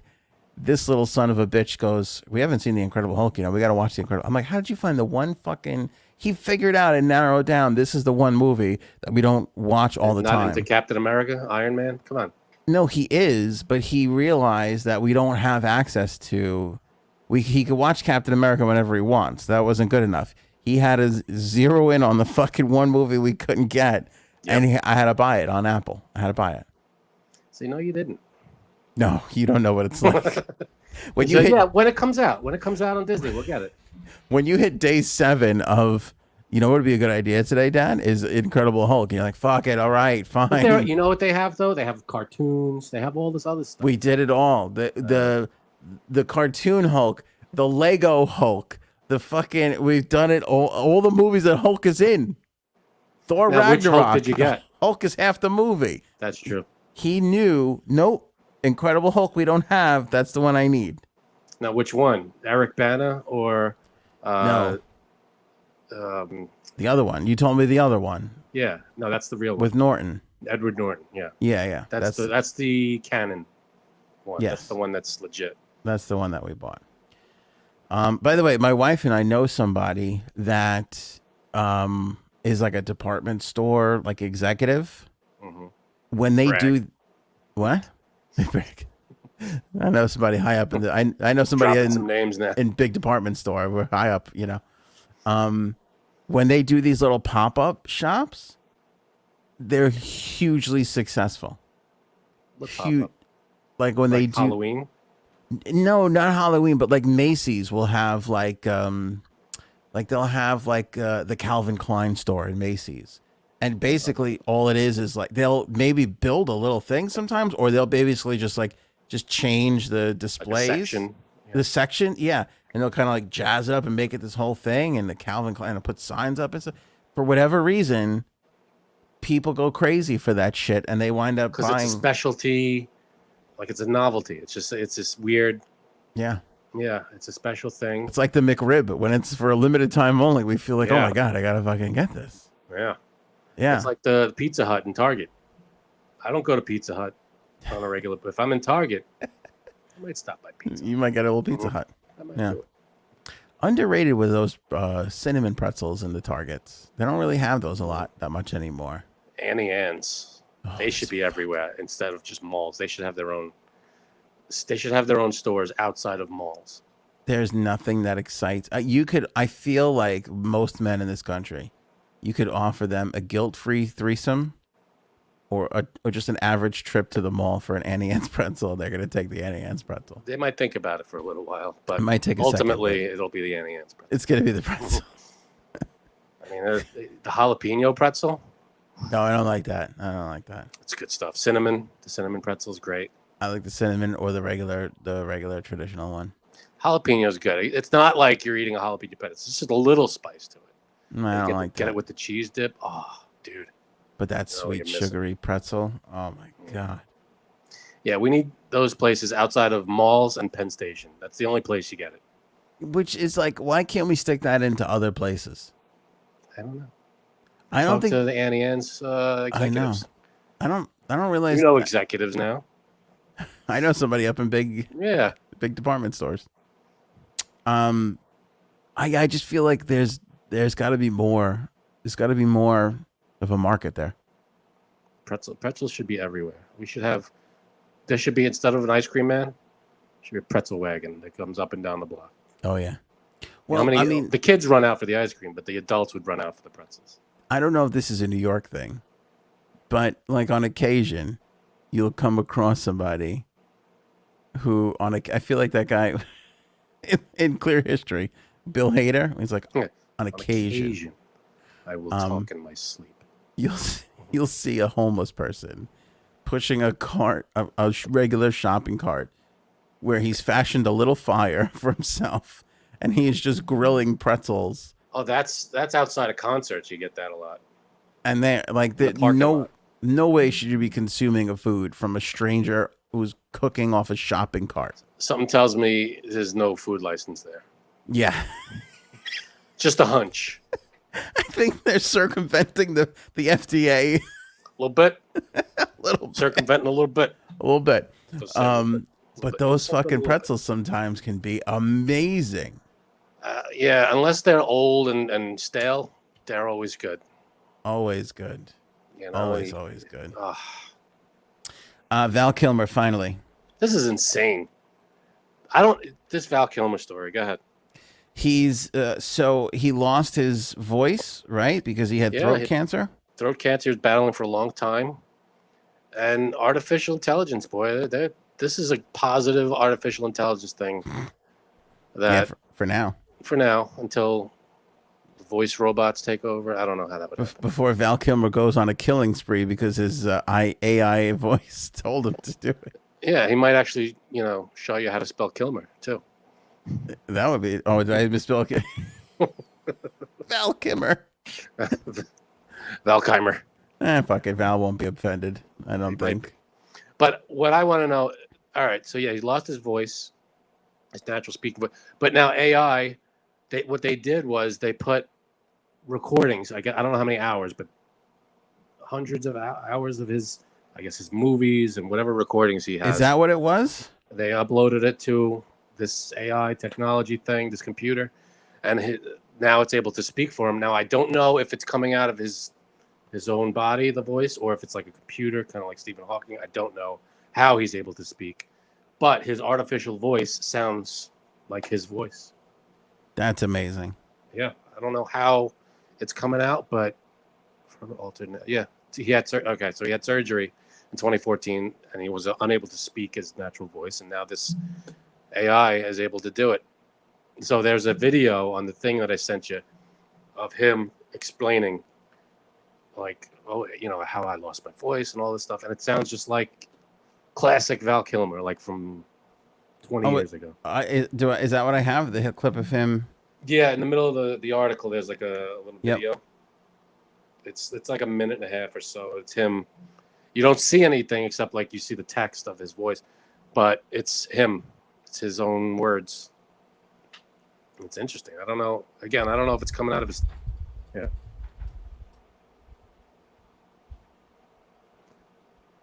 We all have the capacity to be creative.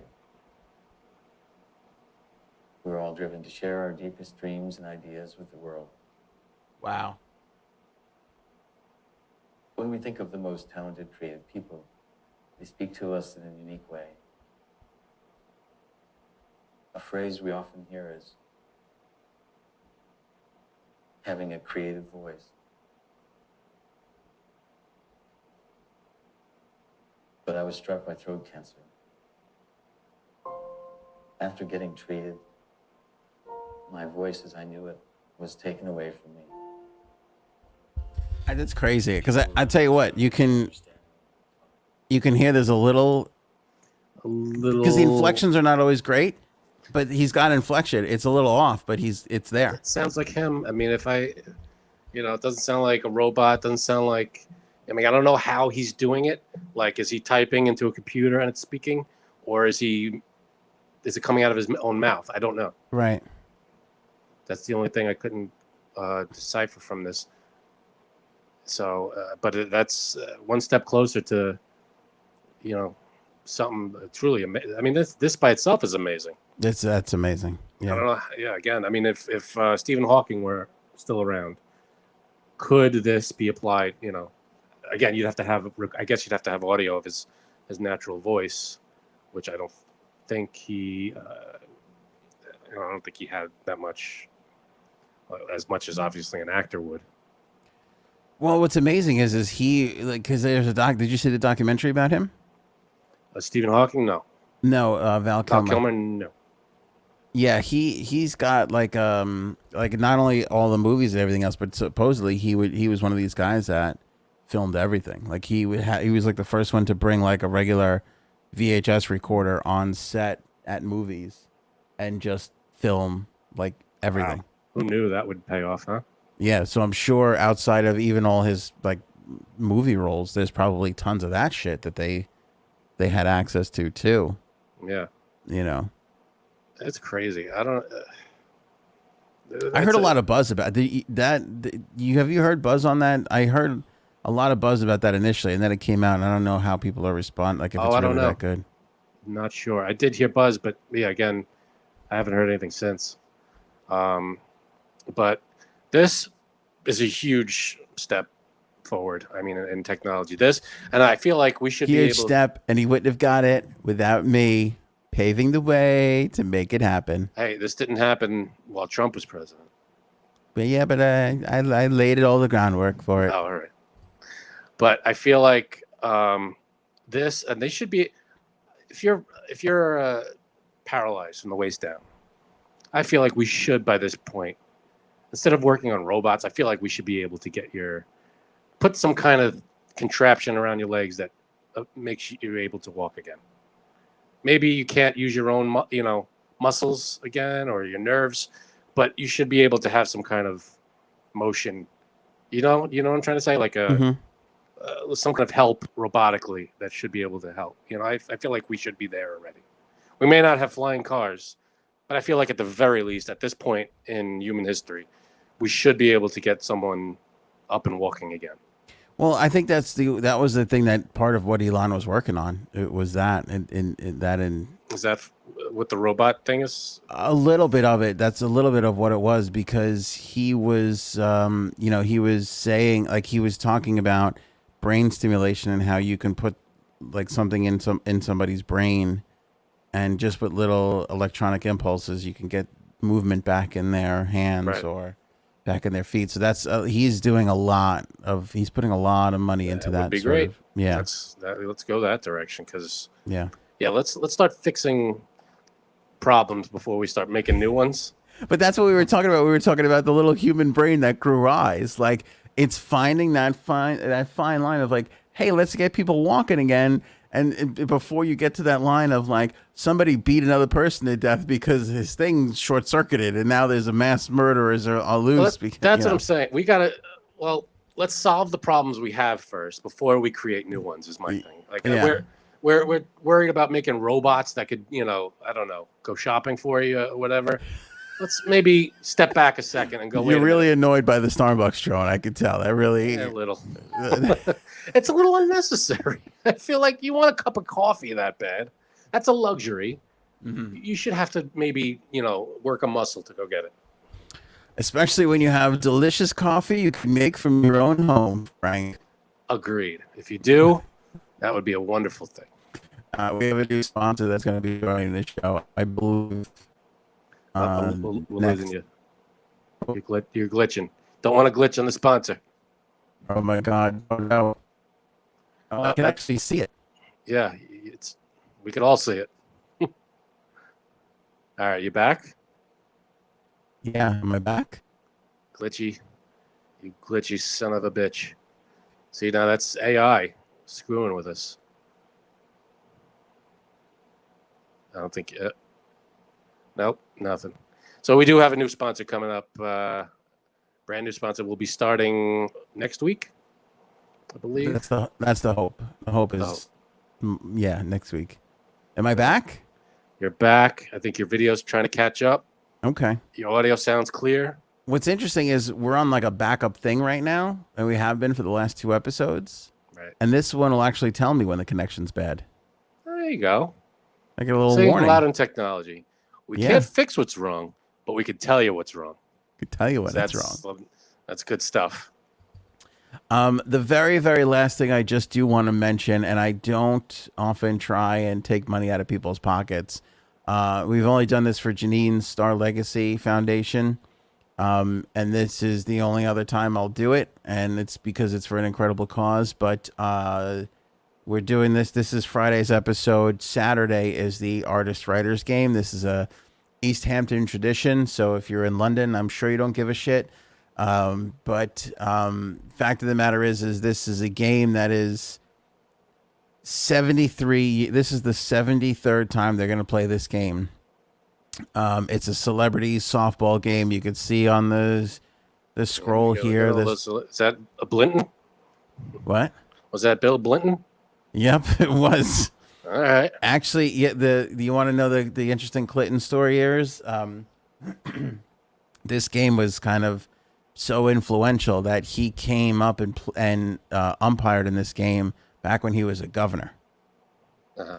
Because all the newspaper titans and the, movie executives and movie stars, like this was, forget it. Like not only Alec Baldwin, but Chevy Chase and like everybody would play Paul Simon, right. Like the amount of names of people who have played in this game over the years is disgusting. It's incredible. It's disgusting. It's disgusting. It's so many. Like there's a history. Makes me want to throw up. Yeah. Oh, here. There's a list. Here, you want to go to the list? Look at this. Alan Alda, Danny Aiello. Is that you? Is that you? Yeah, that's me. You're an ass. As I told him, I go, don't use my last name. Oh, Peter Boyle. R.I.P. Peter Boyle, Bob Balaban, Seinfeld alum. Of course. Big time Seinfeld alum. Cool. All the Baldwins there, anyway. Look at how, look. This list is insane. I want to read one of them. You could just keep... There's a lot. Yeah. There's a lot. Cool. There's a lot. There's a lot of people. Christopher Reeve. Used to play... again. Yeah. Yeah, well, that's what's sad. A lot of people who... Alex Sokolow, who wrote Toy Story. Neil Simon. Anyway, it's to play in this game was a huge honor for me, but more so than anything, the whole purpose of this is to raise money for these 4 charities that do incredible work. The Eleanor Whitmore Early Childhood Center, which does great work with kids. Phoenix House, which again for teens that are having a tough time, they kind of get them back on track. East End Hospice, it's a hospice. It's pretty self-explanatory. The retreat has been the closest to my heart. The retreat, Frank, I've done stuff with them. I have no idea where they even are. The retreat is what they do is if you're a victim of spousal abuse, they basically take you, or if you can escape and get out of it. You're not supposed to know where they are. They hide you, and exactly. So nobody knows really where they really are. And they're tremendously important. And I knew a person who was like, I actually used this. I actually had to use this once. Yep. Oh man. So, so they do really incredible work. And the funny thing about the eastern end of Long Island, it's an affluent area, and obviously this game is in East Hampton, so there's tons of money. But there's regular people that are trying to earn a living that have problems and shit, and these programs really go a long way to help them. So if you can donate, there's a donate now button. The link for this website is below. You can check it out. If you can give a couple bucks, they would really, really appreciate it. Yeah, they would not. You know what? I mean, you know the story. I was at EHM for years, and then I was at LNG. They've invited me every single year. They invited me last year. I'm no longer on local radio, and they still reached out and were like, please, we would love to have you come. It's tomorrow. I have a personal thing to do. I can't make it this year, but I said I would put it out there, and if anybody has, a couple bucks to throw at them. Nice. That would certainly be great. Like, yeah, you could donate $10. It would be helpful. Anything you could do. It all goes to great causes. So, yeah, and don't worry if you're watching this episode after the game is already over. You could still donate. Amazing point, Frank. You can still, they take donations all year long, because really the game is just a bullshit reason to raise It's a fundraiser. Yeah, it's a fundraiser. Yeah, exactly. Yeah. They're taking money for these great charities all year long. The game is just an excuse to have fun and try and raise even more money. At one point, I think we got. I know we crossed 100 grand one year, and I think we got close to 200K. Nice. Are you in that shot? Probably not. Yeah, there you are on the left. Oh, you spotted me. Yeah. Got you right. Well, I started from the left to move left to right, and you were the second one. So. Yep. There you go. There's your old pal Ant right there. There he is. Is that John Krasinski in front of you? No. Kind of looks like no, but this guy was on a bunch of USA shows. I forget his name. What was the doctor show on USA that was big for years? Oh, it was like Nip Tuck or something? Something like, it wasn't Nip Tuck, but something like that. Maybe it was Nip Tuck. I don't know. Cool. Anyway, he's super nice. There's Mike Lupica, who's a famed sports writer. There he is. Is that Joe Torre? Yep. Yeah, there's Joe Torre. Cool. He came a bunch of times, and it's a weird game where it's like people will float in and out. Like Alec Baldwin comes a lot, and he hasn't come in years, and then he'll every now and then he'll just like pop in and stop in. And then a couple of years ago, Clinton. That's where you saw that one shot. Clinton stopped by just to like wave hello. Nice. And there's Joe Torre. Yeah, there he is. He literally was like at the game for all of like 50. Well, he was like 15 minutes, but he walked from left field to home plate, said hi to everybody, and then left, and like the crowd just went ape shit.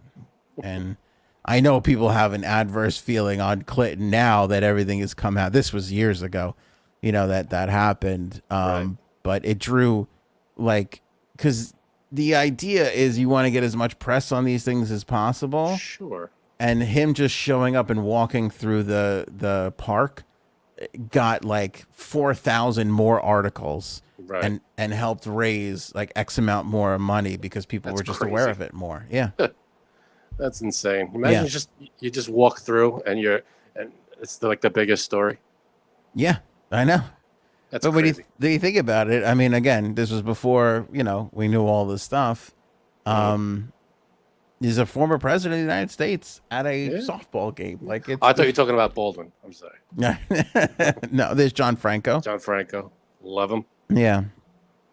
This is one of the founders. This guy, Leaf is his name. He's been doing this for like a billion. Like, it's unbelievable. Like, he can't even do it anymore, and he's still showing up and raising money. And, he like starts the game. Like, the game starts when he wants, basically. Yep.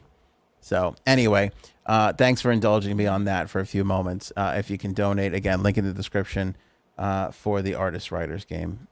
Everything helps. Anything else there, Frankie? It's good enough. All right. Good enough for me, too. Appreciate you guys watching or listening. Thanks so much. Of course, lots more to come. AnthonyOnAir.com has all our links and info, and we will catch you on the next one.